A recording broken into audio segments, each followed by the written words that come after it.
So now I'm super excited to actually present the second speaker today, who is a familiar face actually for this program. He has been speaking already before. I think it's the second speaker return that we have here. And yeah, I'm going to put Thierry on stage here. Welcome back, Thierry. Hello, thanks. Great to have you, and I'm super excited to see what you've been up to lately. So here are your slides, and I'm going to leave the stage to you. Thank you so much. Thank you. Yeah, thanks, Stefan, for organizing, and thank you everybody for tuning in. It's it's the second time that I'm here, and for those who remember them, you may remember me from that I was a game developer using Unity, and I have great news to share with you because since then I've quit my job and I'm now a freelancer, and I'm currently helping with maintaining Rapier, a physics library. So I touch up some techniques, not maintenance, some future-proofing techniques applied to Rapier.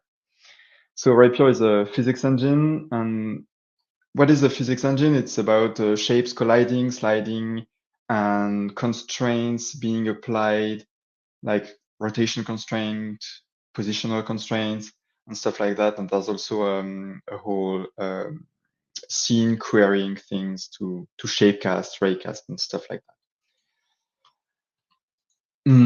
So what's the plan today? I will tell you a little bit about documentation. I will tell you about tests, and I will tell you about systems. Well, I'm not telling you too much about the third subject. A little bit of context more.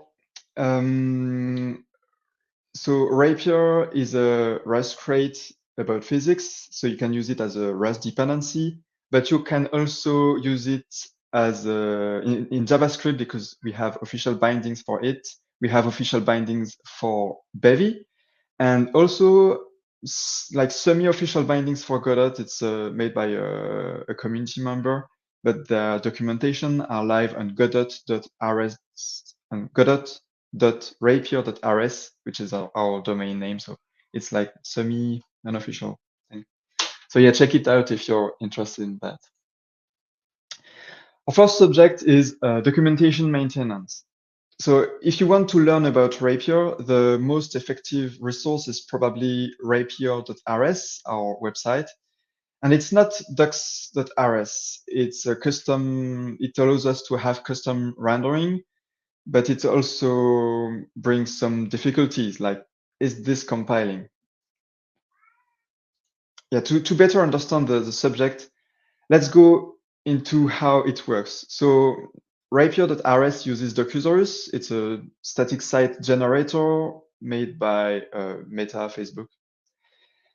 So you have Markdown with custom tags for each user guide. It's custom. It's made by our. It's custom made. So it's a set script basically, and it's retrieving each code snippet for each user guide to have very specialized user guides. And then in the end, the user guide looks like this with the code embedded into it. And yeah, how it's a bit difficult to maintain because how do you verify if each code snippet is working? I was tasked to copy every line of code, and it doesn't help that most code snippets need some kind of setup. So I was okay, I'll do it, but I really don't want all that tedious time-consuming task to go forgotten. So I created multiple projects with those code snippets so I could manually run cargo check on those and verify that everything is compiling. And that cargo check can run in CI, so we can have it in every pull request. And those code snippets are also injected within the web, within the Markdown to be fed into the Docusaurus. So we have an additional pre-build step. And yeah, so we can more easily assess that it's compiling all our website stack. It's not really specific to Bevy, this technique, because we're using the same thing for Rust and JavaScript. Well, JavaScript is a bit different because it's not really type thing. I don't want to go into much detail, but I went into TypeScript to have somewhat of a compile time checking. But yeah, it's interesting that Bevy can use this kind of technique for that. Whew, okay, other subject now. This time very specific to Bevy. Tests. On a great day, we had a bug report about a crash when removing a collider. First thing, I tried to have a minimal project to reproduce it.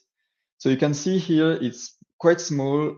You have a first system setup physics, which creates a lot of colliders when creating the app, a lot like 10,000, I don't know. And then the system remove collider, remove exactly one collider each frame. And then we are running the simulation for 100 frame as fast as we can. And yeah, we can use some debugging and stuff. And at first it wasn't reproducing the crash, but there was enough information in the report to guess what was the problem. And I have to tell you a bit about a technique in simulation, sometimes for performance reason or other things.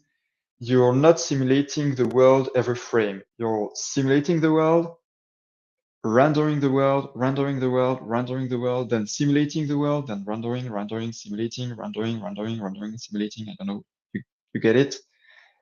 And the crash was happening when we were removing a collider, when we were not simulating the world.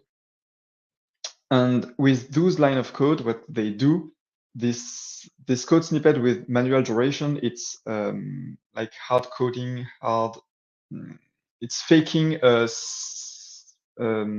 frame time of 60 frames per second while still being able to run as fast as possible. And then I'm configuring the Rapier configuration to run 30 frames per second. So it's half the time. So it's effectively running the simulation every other frame. So as we remove a collider each rendering frame, it was crashing at the first frame we were not simulating. And bam, a great test-driven debugging. TDD, is that debugging? I don't know.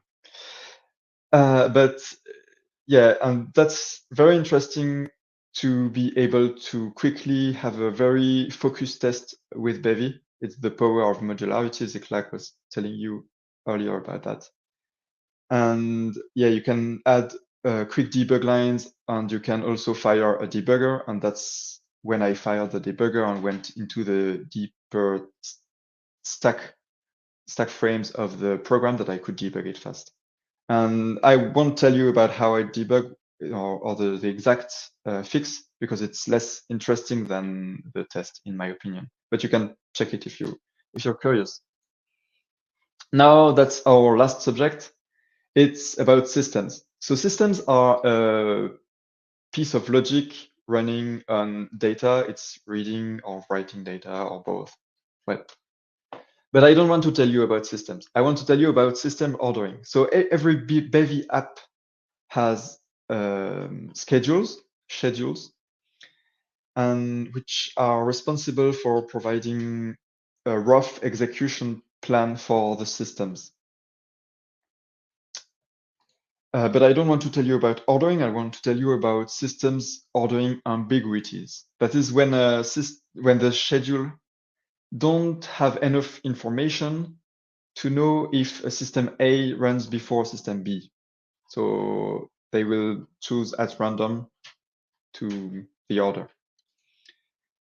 But don't confuse it with this kind of stuff. The schedule really wants to optimize things.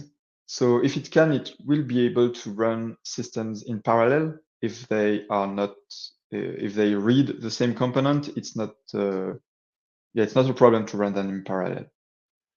So yeah, don't confuse it with that. I want to tell you about conflicting systems ordering ambiguities. The name is longer and longer.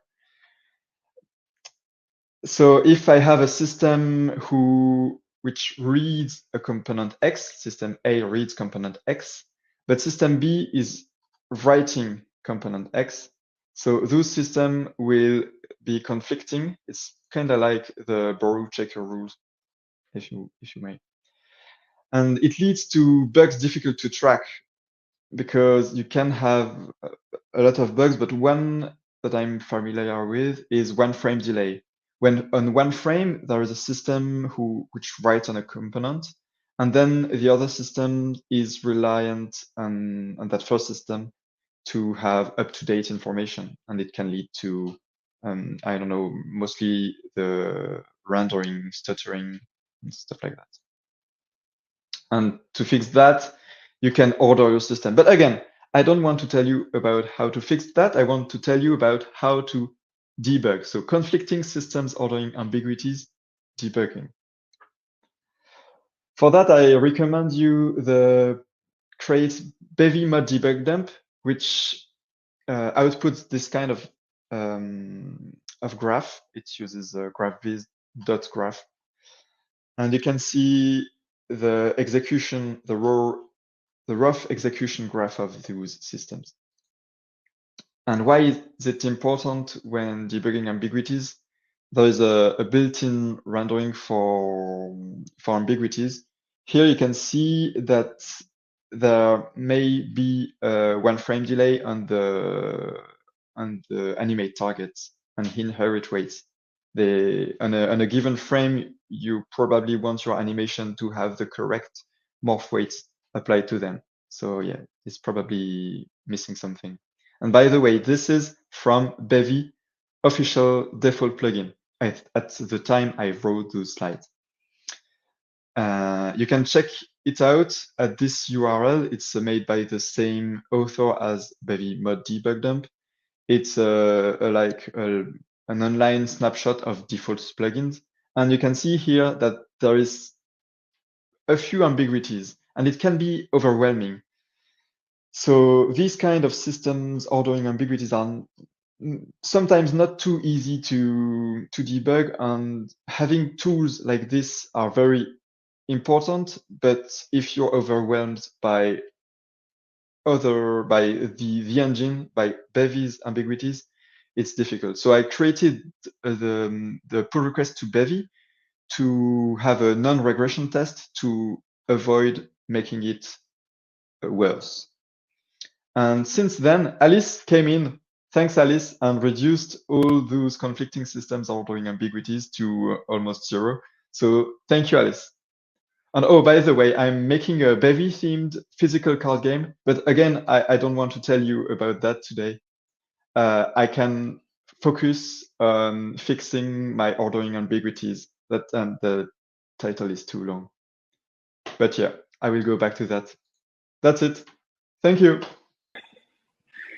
Thank you so much, Thierry. Yeah, that was a lot that you did not want to talk about today. Yeah, I want to come back. That's why. Yeah, nice one.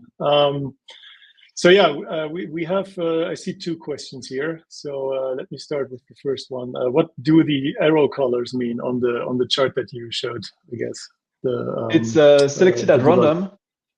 It's completely random. There is some theming capabilities built in Bevy mod debug dump. I'm not sure if the color of the arrows are configurable, but it could be done quite easily. I skimmed through the source code. Yeah. If you I just segue into my own question that I have around this. So, if you use this tool, I imagine if you use it on your big game project, it's going to be a huge, enormous graph, right? Right, because it will be containing not only Bevy itself, but also your own code. Is there a clustering happening to make you aware of your own stuff instead of being it Yeah, you completely can filter intertwined it with out. You can Bevy? filter it out. So it's Okay. it's you have the whole path of the Mm-hmm. system. It's first of all, it's separated by schedules because Yeah. I believe schedules are not aware of the other ones. And then you can filter them out by their name, and their name are the whole path. So Mm. for Bevy, there Okay. would be Bevy render, animation, stuff. Yeah. That would make it easy. Okay. And then we have anything on the Rapier roadmap that you would like to share with us? Well, I did want to tell about to speak about Paris. I'm working on a lot of examples for Paris using Mm-hmm. MacroQuad for simplicity. But yeah, it's a lot of moving shapes, raycasting, and stuff like that, which are quite handy to understand how to use the library. Yeah. Okay. And a personal question from my side: is there any plans to allow GLAM instead of the a second math library? No. But yeah, Oh, I'm also frustrated by the interaction between GLAM and algebra. It's a tough subject. yeah, I can imagine. Well, okay. I had to try at least. Okay, I Thierry, hear you. thank you so much, and Thanks. I'm excited to see what this card game project is going to lead to, into, and I'm expecting a lot of updates from you on the Discord there. Yeah. Thank you so much, and yeah, three times the charm, right? See you soon. Yep. Bye. Bye bye.